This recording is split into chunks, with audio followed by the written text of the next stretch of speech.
everyone. Okay, so this week's video is just going to be kind of a hodgepodge of things for a variety of reasons. And well, it covers a general theme. We're looking at any fallout, any extra information I can find about Fatcon because it's just been on my mind.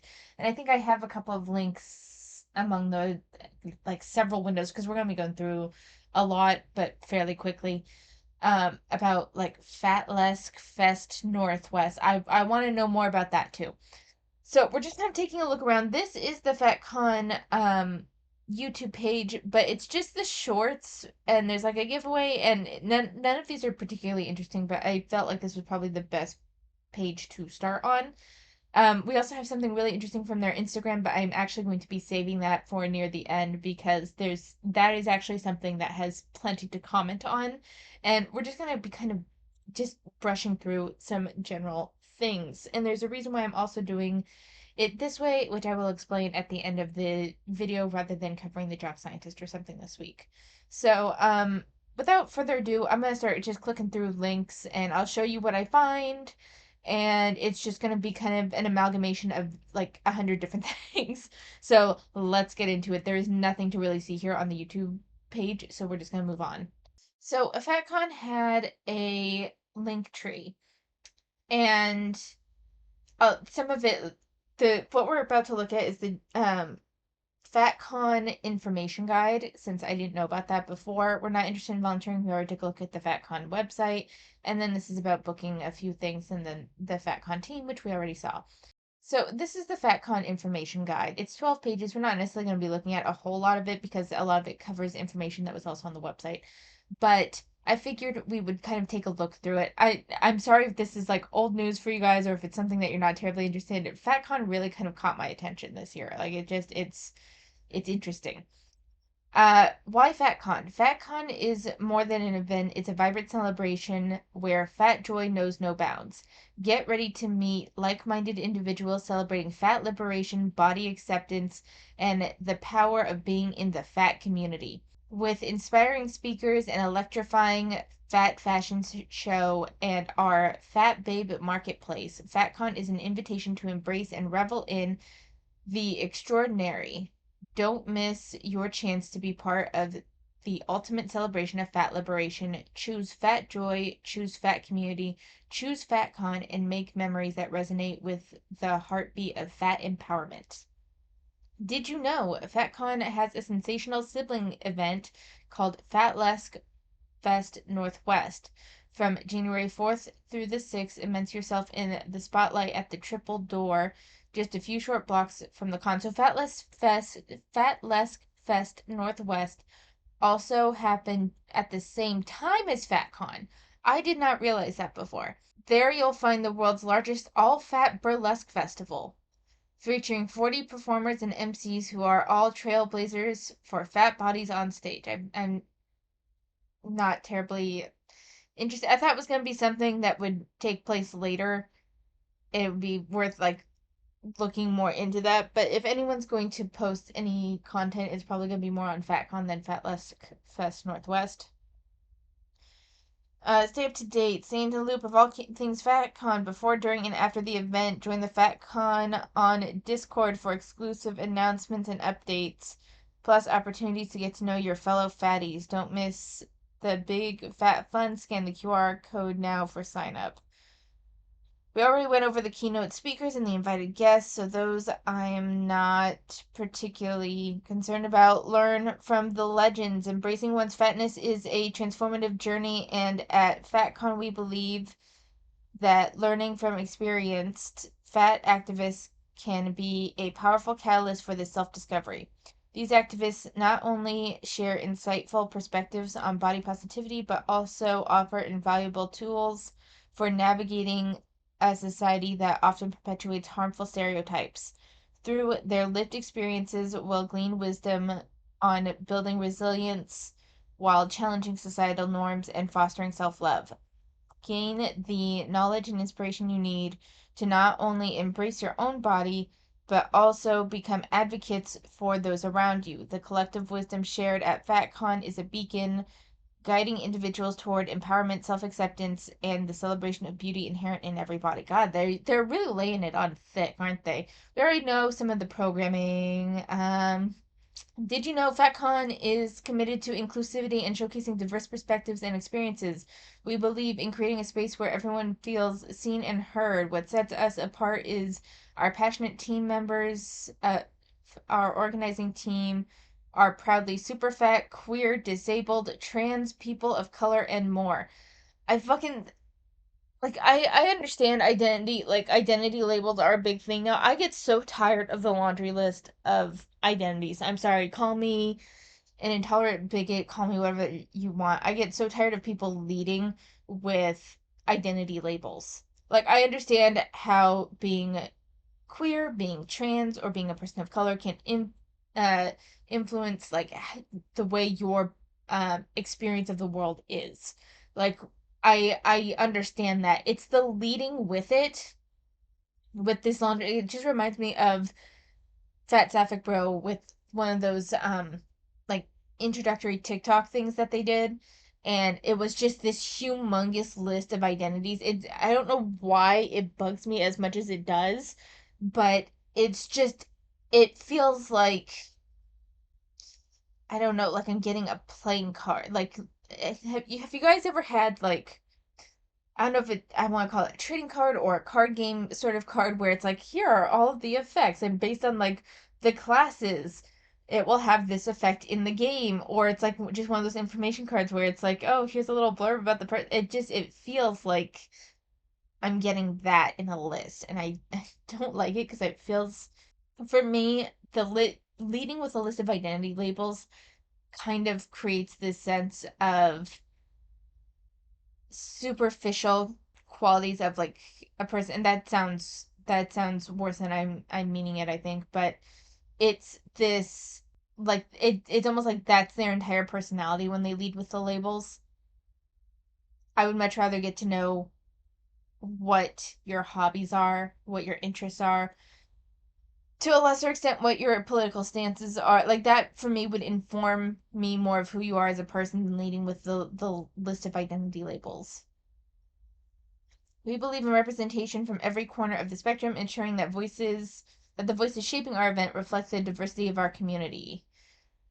And then workshops, which we kind of already know, reclaiming movement. In seated chair yoga, challenge preconceptions about fat bodies as we modify exercises to fit your needs, ensuring options for every body. Rhythm with Rula invites you to dance it out, exploring a style that blends musicality, sensuality, storytelling, and more. To be fair, like seated chair yoga isn't really challenging any preconceptions. That's something that I would expect someone that's morbidly obese to do. It's something that my uh before she died, my elderly grandmother did. She was 80 years old. She didn't have great balance, and so she did, but she needed to stretch because she had a very sedentary lifestyle and her body got really stiff. So seated chair yoga was what she did.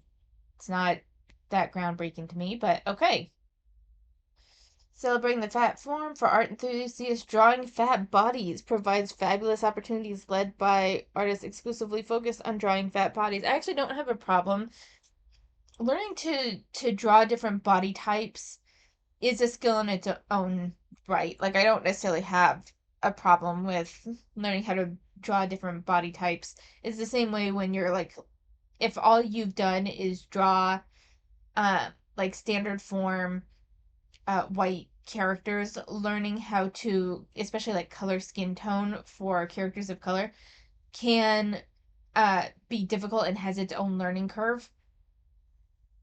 If all you're used to is drawing like the standard form uh white sort of characters and you're only used to coloring like white skin, if there's a bit of a learning curve when it comes to learning how to draw other and color other characters of other skin types and other body shapes and other ethnicities. It's not like it's just a skill that you have to practice. The same with hair types. Like drawing straight hair is really easy. I have not drawn curly hair at all. It's hard. It's hard because I'm not used to it. So I don't necessarily have a problem with learning how to draw fat bodies in and of itself. Fat Babe Marketplace, Sunday brunch and fat show, experiences, hotel accommodations, transport, everything else. Yeah. So we're done with that. Okay, so there were a couple of different articles on this. This is both are from My Northwest. This one seems to be the conservative one, and then I think there was like a more liberal one. So we're gonna take a look at the conservative one first and see, just kind of compare them and read them. So, Dangerous Fat Liberation Convention Fatcon in Seattle this weekend by Jason Rantz. The Fat Liberation Convention, known as Fatcon, is coming to downtown Seattle this weekend. The convention will feature over 30 hours of programming to gorge on, including a fashion show. Keynote speakers include Dr. Bianca Loreno, a sexologist and activist, and Alada Butte, a Bay Area cabaret and burlesque performer. Programming includes sessions on how to make fat friends and survive as both trans and fat. It offers how-tos on chair yoga and how to have better sex as rad fatties. There's a lot of quotations in there. Like some of them I get, but I don't think chair yoga needed quotation marks. There are different ticket packages available for sale, including an all access pass for those who want to stuff themselves with fat liberation knowledge. While the gathering should add some dollars to the local economy, it's an incredibly dangerous backward movement that harms the very people it pretends to liberate. And then it looks like there was a tweet. He said, yes, FatCon is real and it's happening in Seattle this weekend. Fat liberation, which this ridiculous convention espouses, is incredibly unhealthy, and you're doing no one any favors to pretend otherwise. And it looks like it was just J-Bay's TikTok promoting the event. Let's be honest about fat liberation. Fat liberation effectively promotes the acceptance of fatness. It's part of the body positivity movement that likely started with the best of intentions but morphed into something untenably radical. I'm kind of glad that there's a little bit of a balance here, saying that it probably started out with the best of intentions. Like it's giving a bit of leeway that I was not necessarily expecting. But the radical movement does not merely demand that society should stop mocking overweight people, which is, of course, a worthy cause. If this was about the laudable goal of better treating overweight people so that they can be more comfortable getting healthy, this wouldn't be controversial. That's not what this is. Very true. Uh, Fat liberation demands that society and institutions pretend there are no significant health consequences of obesity. It's a movement that tells patients to refuse to get weighed in a doctor's office. Last year, a contributor to the local newspaper wrote a screed about how she was offended to be asked by her doctor to step on a scale. Nutritionist Carrie Dennett wrote, on principle, I decline weigh-ins at my annual checkups and have never received pushback until this year. When I declined, the medical assistant said, okay, but getting a weight is really important for your health. I responded with, I'm going to have to disagree with you. Then he muttered, and it's important for getting the dose right for your medications. I said brightly, well, I'm not on any medications, but if I suddenly need anesthesia today, I'll happily be weighed. The movement even goes so far as to shame people who aren't attracted to overweight people. I mean, there's no lies so far. You're doing no one any favors. A video from a TikToker celebrating the FatCon Seattle is making the rounds on social media. It epitomizes the dangers of this movement. The TikToker is morbidly obese. Fat liberation deems we pretend she's in tip-top shape and that she shouldn't be concerned with her weight. How does that help her? What benefits is there to telling her to ignore a doctor's warning about her weight? There are no benefits. She shouldn't be shamed for her weight nor treated without a basic level of respect. That obviously doesn't help her, and it's flat out mean. But pretending she won't live a healthier, longer, and more happy life if she dropped a considerable number of fat doesn't help her either. In fact, it ensures she'll head to an early grave. That's all the extremes of this movement provide, an early grave. FatCon Seattle sure seems like an example of the extremes. They declined an interview request with the Jason Rantz show on KTTH. Disingenuous arguments. Ooh, okay, disingenuous argument. I want to hear what they say. Fat liberators will argue that it's unhealthy to feel judged for one's weight and that we unquestionably accept the fatness, the person will live a happy life. Fat liberators will argue that it's unhealthy to feel judged for one's weight and that if we unquestionably accept the fatness, the person will live a happy life. I posit that the person would only be pretending to live a happy life. You're not happy struggling to walk up a flight of stairs or dealing with diabetes, heart disease, and the myriad of other health issues you're more susceptible to when obese. Putting your head in the sand as to the realities is a version of self harm. Interesting. I actually kind of agree with that. I'm much happier and feel much better having lost 40 pounds with show sponsor East Side Weight Loss Clinic. Uh, Almost immediately, I had fewer complications with my asthma and my energy level shot up. I started sleeping better and looking better on television.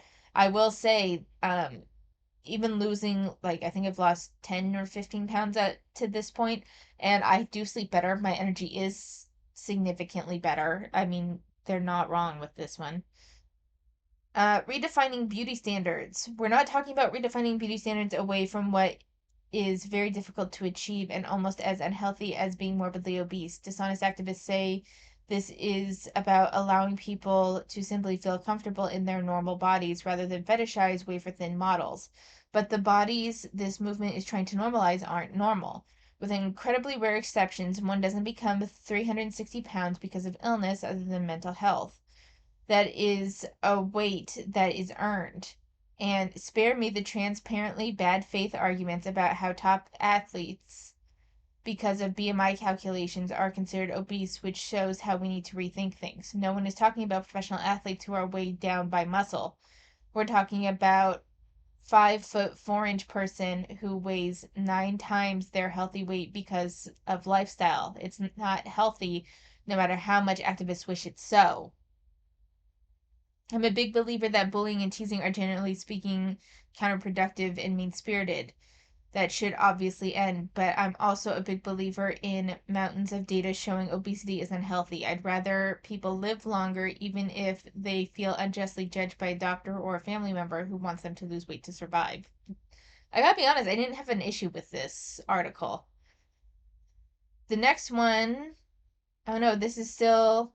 I wonder why one has like My Northwest and the other one. Oh no, wait, this is someone different. Okay. Fatcon takes Seattle by storm despite pushback from critics.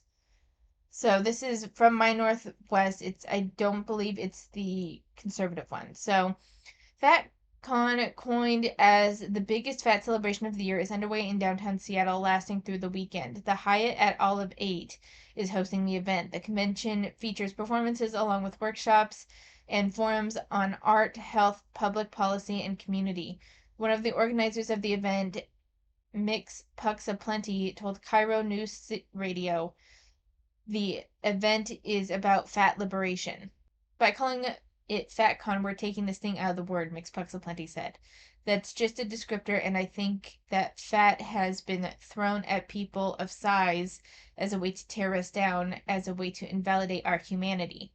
Alongside panels and speakers talking about body positivity and fat liberation, FatCon has hotel room photo shoots with photographers, a marketplace with vendors that specialize in plus size clothing, food, including brunch feast, and fashion shows. Tickets come in 4 different tiers: Fat Friend, Plump Patron, Fat Bay, and Fat Royalty.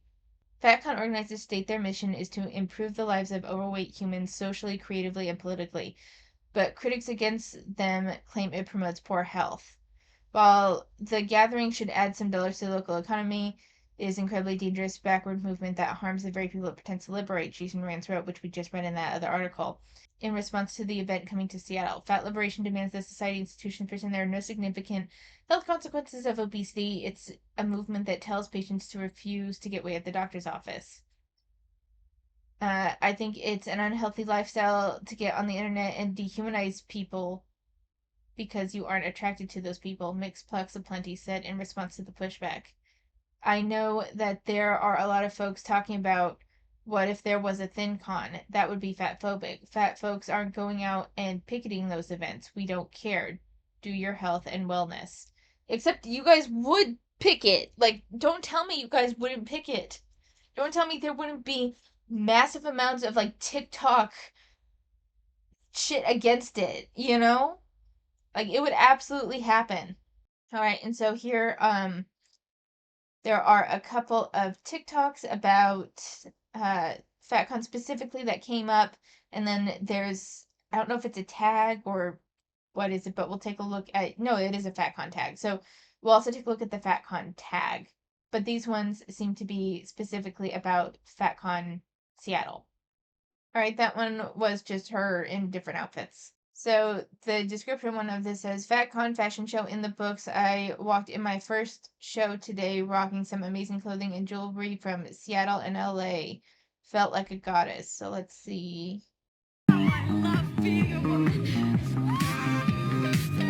So that was a peek at the fashion show. I personally didn't care for that dress, but if she liked it, that's great. This one is a full minute long. So the description says, FatCon Fat Liberation Convention Recap. This was a jam-packed weekend with fat-affirming talks, plus-size fashion show, and new friends. I laughed, cried, and left feeling embraced by fat community. Who am I seeing at the next one? So we're going to go ahead and turn on the volume. Okay. Me to the first ever Fatcon. Yes, that's right, haters. There is a convention just for us fats now. There were so many amazing panels, ranging from Fat Liberation 101 to Fat Lesk to Fat Nerds. I even talked on a panel with the Plus Bus on 101 ways to lose the weight of fat hate. There was an amazing plus-size fashion show featuring multiple designers. This one's Chub Rub. I came out to vend and help with the Plus Bus with a few pieces that I carry in their store. They had an incredible vendors hall with all fat artists, designers, plus-size vintage. Here's some of my art. And here is the amazing Chub Rub Clothing's booth. So cute. It was wonderful to connect with fans and new friends. Thank you so much for supporting my work. There was so much fat entertainment to be had. Look at this, crafts, cute little wall we put together. We got a few Grief Cat performances that were very funny. Here's a little fit check. I brought a look every day to the con. New friend.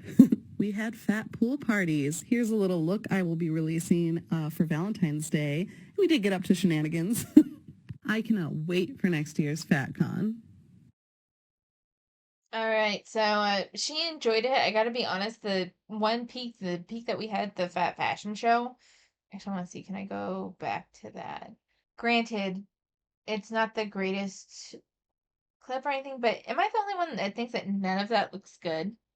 I mean, it's not for me, so I get it, but am I the only one that thinks that none of those, and it's not even a matter that, oh, they're fat and therefore it doesn't get, like, the outfits themselves don't look good to me. So there's also a FatCon tag, and there's a mix of it from one that was here, one that was in Philadelphia, and then like one that talks in the planning stages and stuff. So we're gonna like go through. I'm gonna go through them. We're skipping this one because this was just the promotion from JBay. And any of the ones that were from around or just after the time of the FatCon Seattle, we'll take a look at. The other ones, I don't know if we will, but I'm gonna take a look now.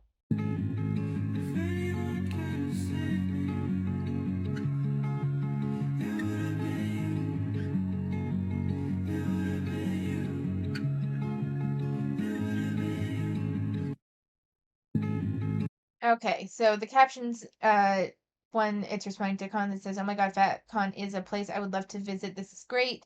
Captions say, "FatCon changed my life. The representation brought me to tears.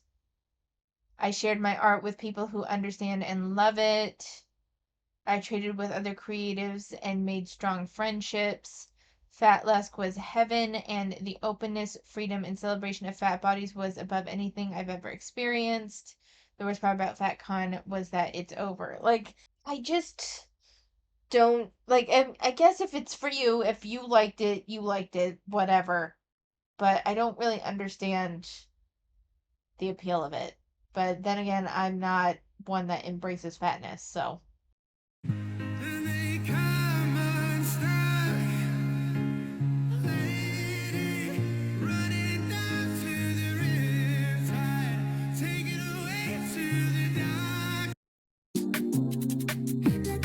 So it says, point of view, you start off the year at FatCon and get to share your fat, queer, self-love art with the coolest people you've ever met.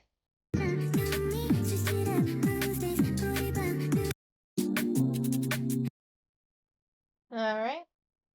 I'm going to Fatcon in Seattle, Washington, January 5th through 7th, and I want to see you there. Fatcon is a 3-day fat liberation celebration, y'all. We will be celebrating fat liberation, body acceptance, and the power of being in fat community. With over 60 hours of programming spanning from policy, legislation, healthcare, community, and visual arts, plus a ton more, this is sure to be something you don't want to miss. The vibes are going to be immaculate. With a fat brunch, a fat fashion show, and a fat vendor marketplace, there is so much to do. Plus, there's some really cool experiences you can sign up for, like some fat liberation photo shoots and some incredible shopping experiences with 2 big blondes. Being in fat community with other fat people who just accept you for who you are and get it is such a great experience, and I want every single person watching this to be able to have that experience with us. Ticket sales for the Fatcon are going to be ending very soon. You can go to...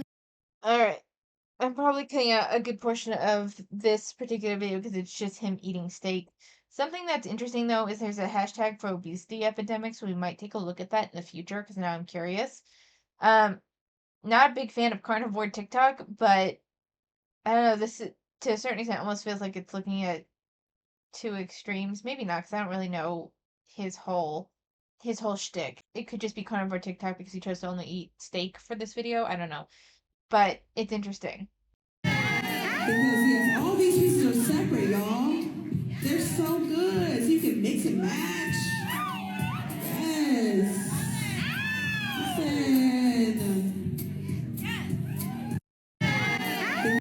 So, the caption says, I've always wanted to walk the runway. And the description says, to say I had fun walking the runway at Fatcon would be an understatement. I've always wanted to walk the runway, and doing it in a body positive space filled with fat babes was incredible. The messages I received last night meant a lot. Many expressed how seeing representation of outfits in plus size was impactful, and some said they went to at Chebrub Clothing booth to check out the outfit because they saw me rock it. The best compliment. It was so incredible seeing everyone's different point of views in their photos, and then the audio on your recordings cheering me and others is the best ever. I will never forget this.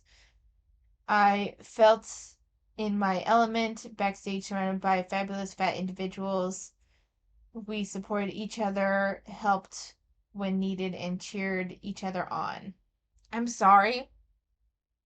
I think this is ugly. Like, none of the Chub Rub clothing line, like, I get that I think it's a form of lingerie. Um, but it's ugly lingerie.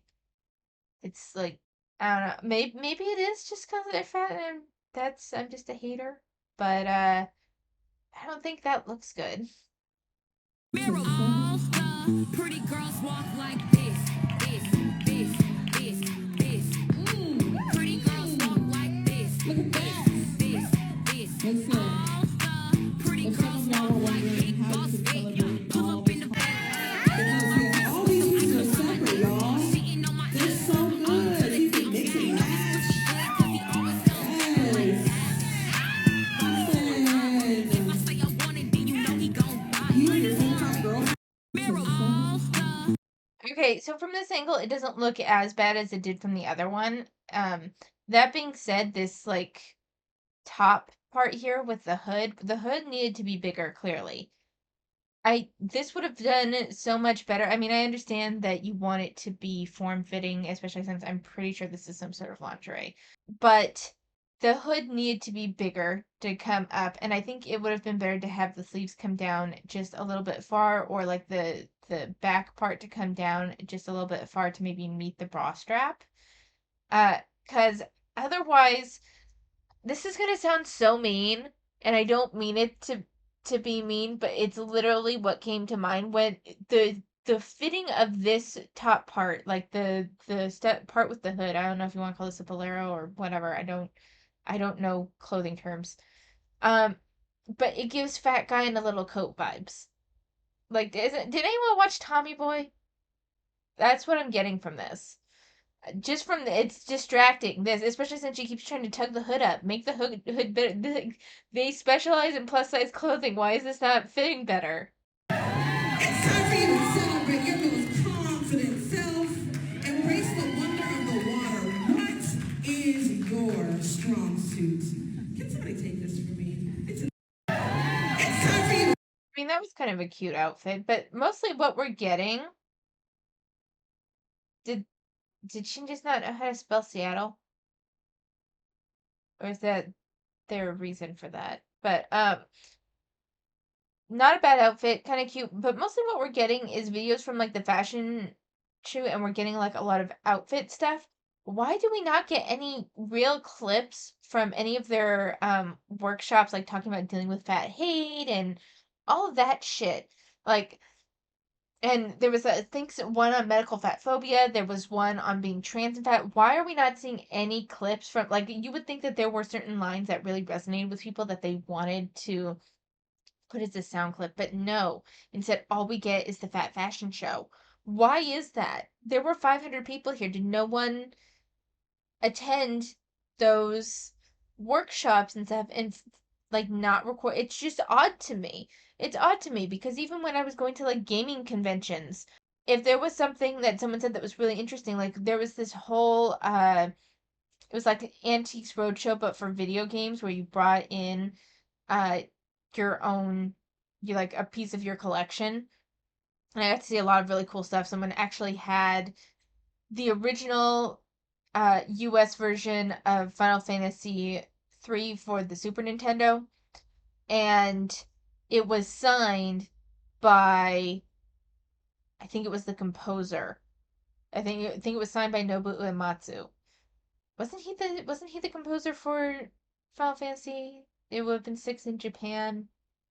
I know he was for. I think he was. Nobuo Uematsu was the primary composer for all of. Anyway, I'm going off on something that's completely irrelevant, but like there was, and then there was all these like little bits of information from these people that were experts in like the grading of these video games, and we got to hear lots of interesting pieces.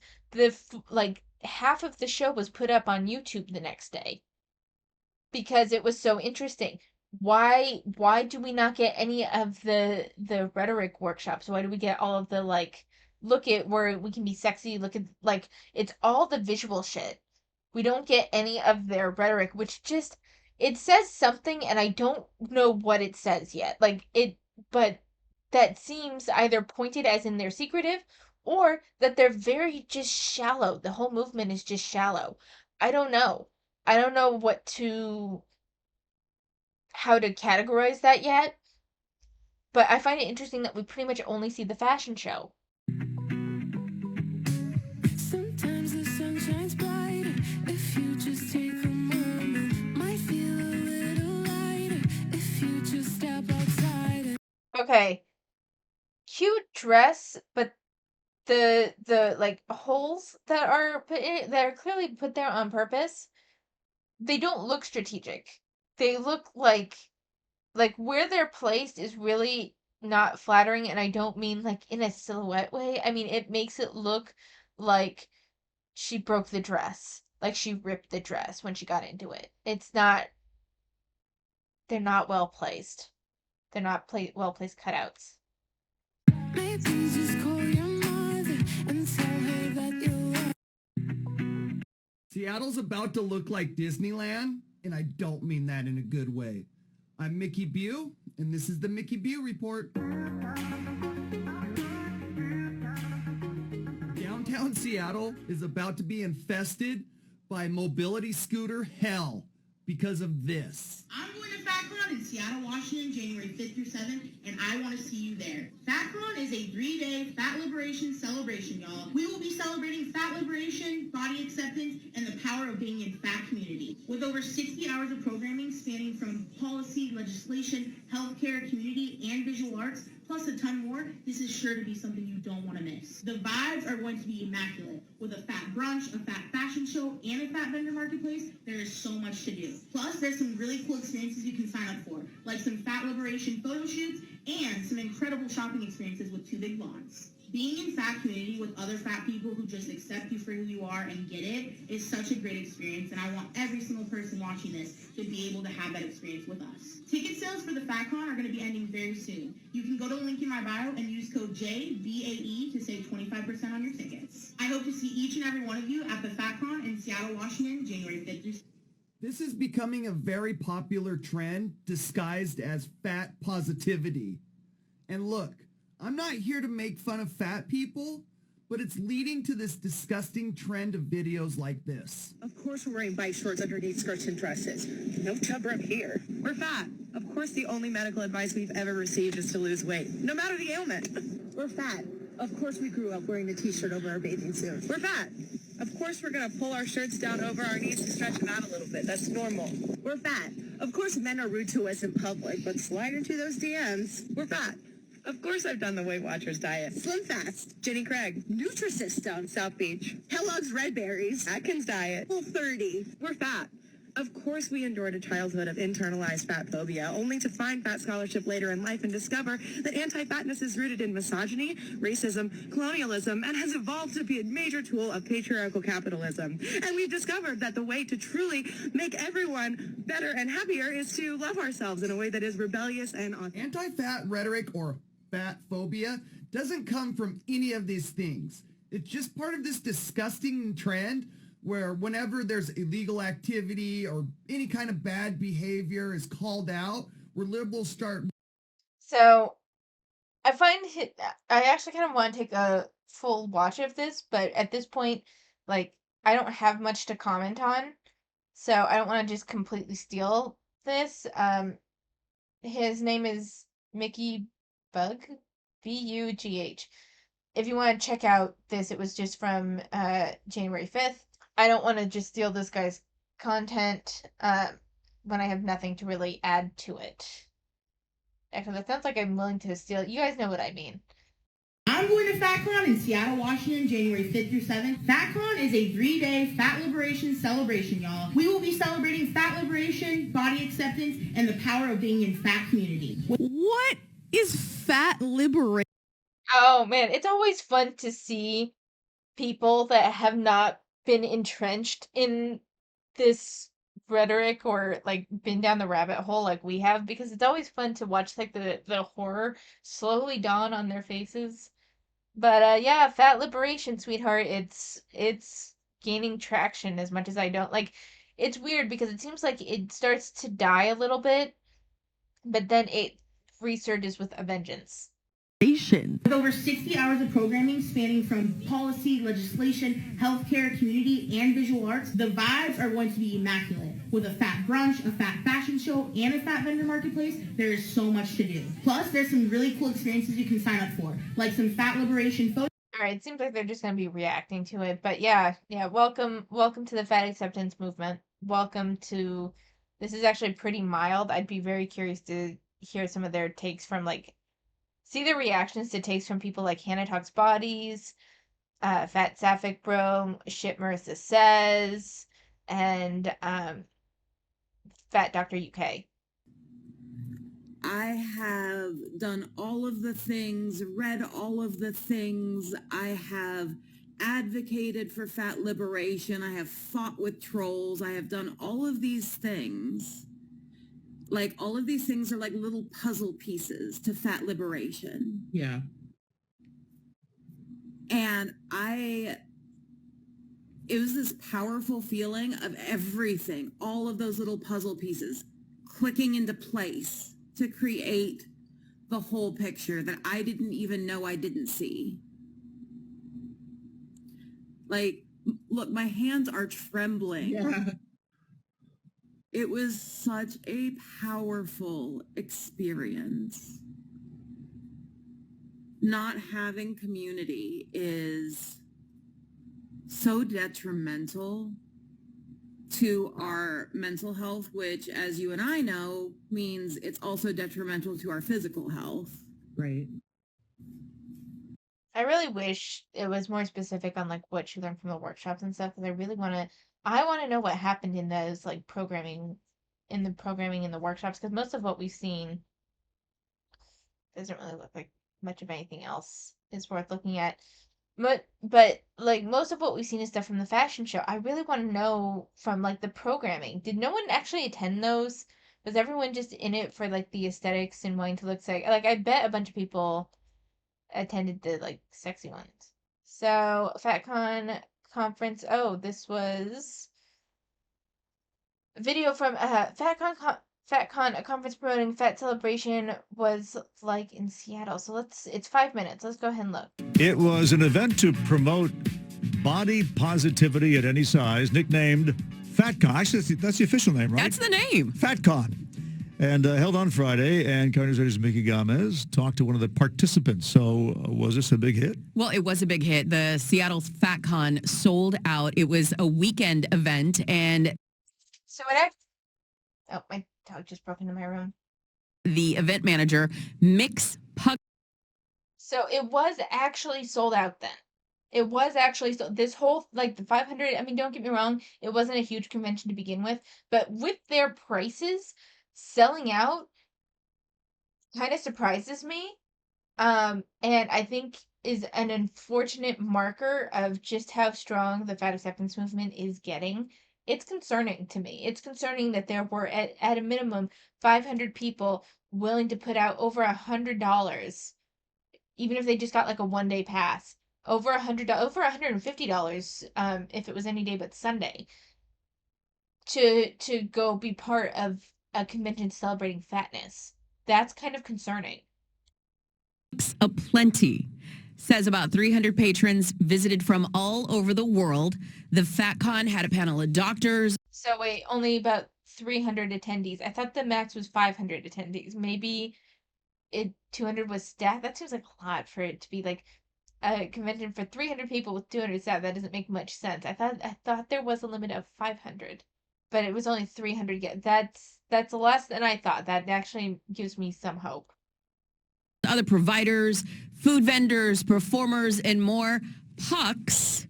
Pucks is the name? Pucks, Okay. her preferred name. Okay. Mix Pucks Aplenty, but Pucks, her preferred name, says the event is here to stay. And we had to ask, why the name the FatCon? Fat's just a descriptor. And I think that fat has been thrown at people of size as a way to tear us down, as a way to invalidate our humanity. Yeah, so Puck says, I am fat. I am tall. I am black. Like these are things that describe who I am. And so I think that by calling it FatCon, we're taking the sting out of that word. yeah, she says fat critics who say the event is unhealthy or want to picket the event because it promotes obesity are the ones with the real issues here. I think it's an unhealthy lifestyle to get on the internet and dehumanize people because you aren't attracted to those people. Wow, that's so unfortunately that's the narrative that's being put out about the anti-FA people, is that we're dehumanizing fat people because we're not attracted. I really don't give a fuck how attractive you are. I care that you are comparing your fatness, which whether you want to admit it or not is a choice, you comparing that to oppression. I don't like that you are promoting to impressionable people, to vulnerable people, that being morbidly obese is fine and like not does not affect your health at all. I care about the fucking misinformation that you guys try to put out there. Are you fucking kidding me? Wow. And I know that there are a lot of folks talking about, oh, but what if there was a FinCon? That would be like fat phobic.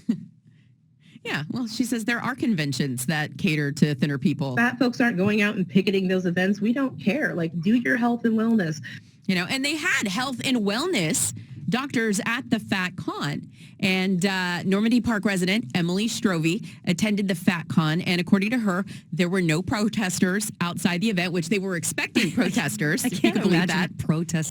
Yeah, that's more to do with their self-absorbed behavior, because the thing is that most people really don't give a fuck if you're fat. Quite frankly, if you were just going around parading in plus-size outfits and shit, I wouldn't have anything to say. Even if you were saying, like, it's my life, and if it's my life, I'm fat, even if you were, like, deluding yourself into that, you're just naturally fat, and it's just what you are, but you weren't, like, promoting anything. You weren't saying that fat is 100% genetic, putting false information out there and stuff. I would not cover the fat acceptance movement. I would not like. No one's going to picket your event. You guys have an overinflated sense of how much people give a shit about your life. Somebody. I know. She Get a says, life. I know. She says the event was epic because It made me feel so, and I'm probably going to sit here and get emotional, but it made me feel so recognized and so seen.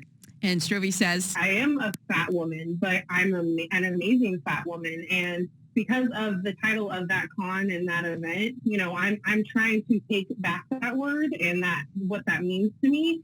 so, you know, What are your thoughts, Mickey? You've shared your weight loss journey with us a lot, and you know, is it Ozempic or Manjaro that you're Manjaro, which is the weight loss. So, what are your thoughts on this? I don't necessarily think any of us should say anything about this. You're the one who can talk about it the most because you're open about your weight loss. well, listen, you know, unless you've been extremely overweight, I don't believe that you should have an opinion of, you know, how people lose weight or how people, you know, decide to live their lives. I mean, when I was interviewing I saw both women on camera. They are beautiful women. They both describe themselves as, you know, first I'm this, first I'm that, then I'm fat. Fat is just a description word for them, and what they really want to do is take the power away from it. I personally, I don't like the word fat. I think it's mean. I think because of the fact that I was called fat so much growing up, and I was overweight. So I like to be kind when using descriptor words to describe people who aren't thin. You know, obese. You know, yeah. I mean, well, and I long have done away with the thinking of body shape equals health or unhealthy, but everybody's bodies are different. You can be, you know, 3 times the size that I am and be able to lift more weight, run longer distance. Oh, this is so disappointing. Just let's not pretend that being like we'll say she's 140 pounds ish. Might be a little less than that, but regardless, no matter what, she's over 100 pounds because unless she's like extremely short, which I don't think she is. Being 3 times that, no, I'm sorry, it's not healthy, especially like it's like to me, people like that can lift more weights. The vast majority of people that are 3 times your size cannot necessarily lift more weights, and if they can, it's because their muscles have gained a certain amount from the massive amount of weight that they're holding. And I guarantee that they can't run longer distances unless like you are a chain smoker. And, you know, have more stamina because we're all shaped different. Right, It's exactly. ridiculous to think otherwise. yeah, There's a difference between body shape and body size. Body shape can't be changed. Like there's just some people that will carry all their weight in their stomach and it sucks for them. And I'm sorry, but I don't think that they should be judged for that at all. No, I agree with that. There are some people that may be a little bit bigger, but given their body shape, it hides pretty well on their figure. Being over 300 pounds is not a good thing. and they were a little concerned about protesters because they saw and read all the opposition that was out there. Oh, you're promoting, you know, unhealthy living and lifestyle, and being fat is ugly and all those things. And what this organization tried to do is just to say, no, you can be fat and beautiful at the same time. And so, you know, kudos to them, the Fatcon. I may not agree with the name because that word was just, I heard it a lot growing up. It sounds like they're promoting binge eating, but you're saying no, they're not. No, they're not promoting binge eating at all. And you know what? You don't have to. Oh, I don't know about that. It depends on which fat acceptance person you're listening to. Be fat and be a binge eater. You could be, you know, fat because obesity is a disease, and just like any other disease, you have to get treatment for it. And I did ask them a little bit about that. You know, do you think that obesity is a disease? And you know, Pucks didn't really want to go that route, but said, hey, I'm beautiful, any size. Stop labeling me and let me celebrate. So one of the big things that she's not understanding is that fat acceptance is very closely tied into the Haze movement. And they don't consider obesity a disease. I find it interesting that Pucks didn't want to answer, but obesity, they view obesity as a slur. Viewing obesity as a disease is considered a form of oppression to them. Like you don't. This just goes to show that they don't have a full scope. They are only listening to what the presenters are saying, and the presenters can finagle things to make things sound much better than they actually are, and not acknowledging the whole. It's like an iceberg. The FatCon is like the pristine, and these little sound bites are like the pristine thing that you just see above the surface, but below it you see haze, you see the promotion of ignoring doctors, you see the promotion of intuitive eating, which for them to the extreme can mean eating stuff until you feel like you're going to throw up, because they don't realize that their version of intuitive eating is actually food addiction. There's so much more to it, and it just goes to show that people that aren't in the spaces, be it as a supporter or a detractor, you don't know the full scope of it. Unfortunately, the highly sanitized, um, happy top of the iceberg thing that is pretty and looks pristine and petite and like just a small thing with just these little modest goals is what's being presented to the public. And it, at least in the short term, is going to get more people on the side of fat liberation and fat acceptance because they don't understand the greater implications and the greater talking points of the movement. Because fat acceptance, I think, realizes that they have some out there takes, and so they sanitize it for the public. So this is going to be the final thing that we look at. This is going to end up going to be over an hour for its initial recording. I don't know how much I'm going to have to cut out, but this is the video we're going to end on. I'm not too concerned with these three. I'm just not concerned about it. This is the one we're going to end on, but they've added these. So we're going to take a look at those, and then we're going to take a look at this one, and this is what we're going to end on today because it's out there.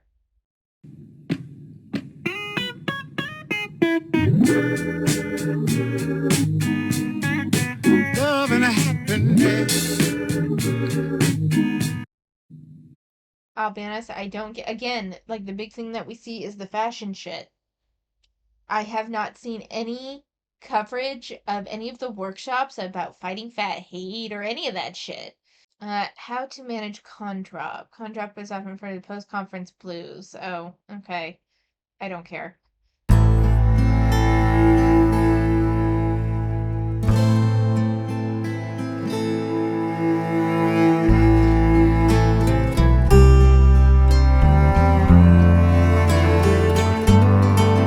Again, the vast majority of this is the fashion show stuff, which only happened on Sunday. Like, we're not really getting much of anything. We're getting the vendors hall and we're getting the fashion show. But, like, there were 2 days worth of programming. And I understand if they can't post stuff about, like, the different sex and bondage shit that they were talking about, because it just would not be okay to put that on Instagram or TikTok for terms of service. But there were a lot of others that were not inherently sexual. So why are none of those being covered? Why are we seeing, and I also find it interesting that they don't show us the fat brunch, because I feel like that's something that would be highlighted otherwise, but maybe it's because it wasn't like there was a massive amount of food there. I don't know. But we're about to watch like the biggest one, which was so fucking bonkers. Like, you guys just have to hear. So, just so you're aware, it's based on this comment that says, "You've increased your chances of diabetes, heart disease, and a plethora of other medical ailments. Great job." My God, I fucking know every fat person is aware what you think of our health and body and the correlation between size and health. We fucking know. I probably won't end up with either of those because it's not in my genetic code. It's not. No. Like this, I think with she talks about genetic code a lot, and I'm gonna make some comments about some other points she's making there, but in terms of diabetes and heart disease, it's not a matter of genetic code. You can still get those things, even if it like even with predisposition. I mean, yeah, it is like part like genetic, yes, but genetic code just sounds so over the top for what we're talking about. It's a genetic predisposition, and you can't have genetic predispositions towards heart disease, diabetes, high cholesterol, high blood pressure, etc. You can have genetic predispositions towards that. However, you can also not have genetic predispositions towards that and still get them. It hurts my brain. It's cancer or it's stroke, but guess what? It wasn't my larger body that raised that risk. It was Actually, depending on the types of cancer that you're prone to, obesity can increase risks for certain types of cancer. I think breast cancer is one of them. Uh, Cancer, like knock on wood, but cancer runs pretty high in my family, so I do have like I think directly down my genetic line. Like if we were just to follow directly down my genetic line, all but one or two people have had some form of cancer. Breast cancer being the most common one. So it's something that I'm aware of.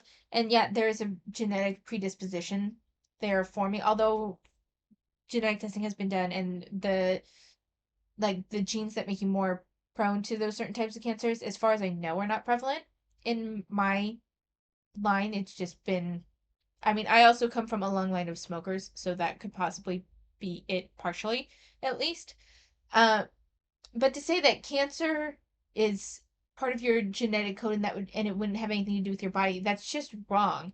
That's like saying if it's part of your genetic code, then you being a chain smoker smoking 2 packs a day would have zero influence on whether you get cancer or not. It's wrong. Like this whole she keeps talking about. She'll go on to talk about genetic code. We're gonna see it. from putting my body in a state of semi-starvation for 4 years. Yeah, unlocked all kinds of shit in my genetic code. What the fuck does that mean? Unlocked all sorts of shit in my genetic. That does not. So, oh god, it's one of those situations where they're taking like little bits of information. Like, keep in mind, I know very very rudimentary. I'm not. I was never a biology major. I know very little. So there's everything I'm about to say could be just inherently flawed. It could be. But like it feels like she learned a little bit about epigenetics, which is how in my understanding is how genes uh can change throughout your life and then be passed on.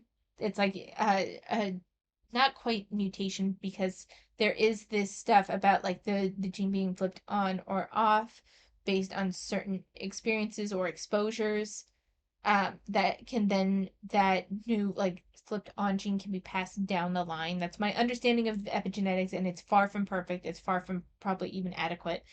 um but it feels like that's the information that she got and then applied it wholly to everything when it is so much more complicated than that. Like I'm not even there's I don't understand how she can act like, by putting herself, she says, in a semi-starvation state, unlocked a bunch of shit in her genetic code. What the fuck does that mean? Code. Genetic code. Yeah, like fibromyalgia. Let's see what else I end up with, cause I dieted. Like, because you dieted, you ended up, like, doing certain things can fuck up your body. Like, I'm not gonna say that that's not true. Calling it part unlocking shit in your genetic code is fucking weird. Uh, and it could have been caused by any number of factors. It could have been caused by compounding factors. And I'm actually like I mean, since we're gonna talk about it, like part of the reason why this is the way it is and why I've been jumping around is I've actually had to stop a few times. Because uh it's like down in the teens where I am right now, right? And I was outside and it seemed to trigger something that what I believe it is. I haven't been able to get to the doctor or anything to check it out, and it's slowly waning, so I'm hoping it'll just resolve itself and I won't have to go to the doctor. But I think it might be occipital neuralgia. And all that is just like an irritation of the occipital nerve, which runs from your neck up, partially around your ear and then up towards the back of your scalp. And I've been having shooting pains all around my ear, from my neck to my ear to the back of my scalp. And it's increased my scalp sensitivity a lot this weekend, and it fucking sucks, and it's very fucking painful. That doesn't mean that my exposure to cold unlocks something in my genetic code.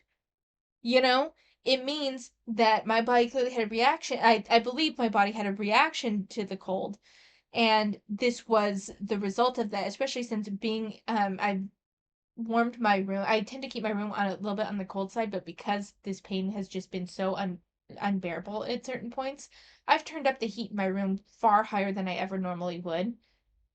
And my room is now warm. I think most people would find it comfortable. I tend to keep my room on the cool side, so it's warm to me, but it's reduced the pain that I have. It's reduced the instances of like these really sharp pains that I've been getting in the back of my scalp and around my ear.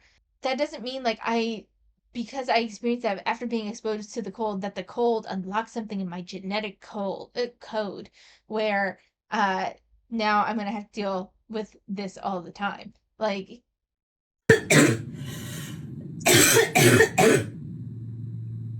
okay, it says post flu bronchitis attack creature crazy. I don't even care that that didn't look well. I care that you did not cover your fucking mouth. Like, are you in this room by yourself? Are you in this room by yourself? Because that's the only excuse I'll give you. But, like, if you have bronchitis, cover your fucking mouth. If it's post-flu bronchitis, I don't care. I don't even care if it's just that you have a cough, something. Cover your fucking mouth, please. Despite all the research, science still hasn't concluded that adipose tissue itself is harmful. Otherwise, liposuction would lead to better health outcomes. So this is disingenuous right here because we do know that certain adipose tissue, there is certain fat, like especially in your abdomen area, that can cause increased risk factors. So saying that adipose tissue by and large by and of itself, there's no conclusion there. One, it's a bit more complicated because if you had no adipose tissue, that wouldn't be good either. You do need a little bit of adipose tissue to be healthy. So this feels like playing with that, and then liposuction leading to better health outcomes, but it doesn't. You're mixing things here and giving very general statements without anything to back up your claim. And it doesn't. But one thing it's definitely proven is that weight cycling is really hard on your fucking body. Really, where? Where did science prove that weight cycling is hard on your body? Where is the scientific definition of weight cycling, and where is the study that showed that it was really hard on your body? And what is the definition of it being hard on your body? As is experience of weight stigma and oppression based on your size. Where? Give me studies. Now stop being a lazy thin person and look up some real science. How about you do the same? You're the one that's putting this information out there. Or at minimum, stop harassing fat people on the internet. All right, that's the last of the Fatcon stuff. I just can't with it. Like, it's just so bad. And this will probably be the last time that I cover Fatcon for at least a little while. Because there's just no point in continuing to cover it unless there's something that gives me something from the workshops. It's mostly just like fat fashion and shit like this. So like there's nothing for me to really comment on. But I wanted to do like a follow-up covering of Fatcon just because it was such an interesting topic to me. But yeah, I hope this was at least a somewhat interesting video for you guys. I was kind of jumping around a lot. I had to pause a few times because I keep getting sharp pains back of my fucking head. But yeah, so just maybe a quick note on stuff that I was doing this week. I've been reading a lot. I read all the way through There's No Use Hanging On again because the new season just dropped. That was a Tappy Tunes manhwa, and I really enjoyed it. I can't, and the art is getting so much better. I'm so glad. I also finished My Next Life as a Villain is the Otome game. And the final route, like in the suggested play order, was actually a little bit disappointing. Silva's route wasn't terrible, but it wasn't ideal either. Nicole's route was a surprise. It was lovely. Rosie's route was top tier. I loved it. I love Rosie. I love the little inventor. I love him. But otherwise, not much to say for this week. I need to go change. And this video went on way longer than I meant it to, but I hope you guys enjoyed it. So thank you so much for watching. Take care of yourselves, and I'll see you next time.